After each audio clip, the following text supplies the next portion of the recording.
Victor Hugo est un grand romancier, dramaturge et poète français du XIXe siècle. Il est né le 26 février 1802 et est mort le 22 mai 1885. Engagé en politique depuis 1849, il sera cependant poussé à l'exil suite au coup d'État du 2 décembre 1851 de Napoléon III. Son exil dura presque 20 ans. Il peut finalement rentrer en France à la suite de la défaite de l'empereur et de la France en 1871 face aux Prusses.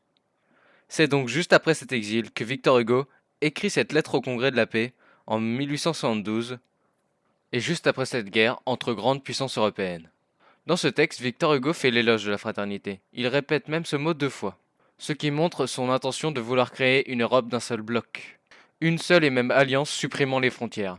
Victor Hugo veut la généreuse fraternité des nations, au lieu de la fraternité féroce des empereurs, qui n'ont apporté que des guerres et des massacres en Europe. En s'inspirant des États-Unis, en ayant une libre circulation et sans douane, il voudrait créer un énorme réseau d'échanges fraternels en Europe.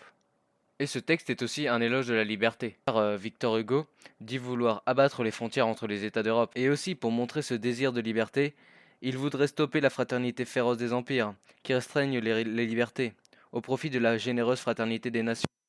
Et qui de plus, si on unit tous ces États, montrera qu'un Européen pourra se déplacer librement et faire n'importe quoi à l'intérieur de celle-ci, c'est-à-dire être complètement libre. Grâce à tout cela, cela montre vraiment que Victor Hugo est un visionnaire, car tout ce qui est dit dans ce texte est effectif dans l'Union européenne de maintenant.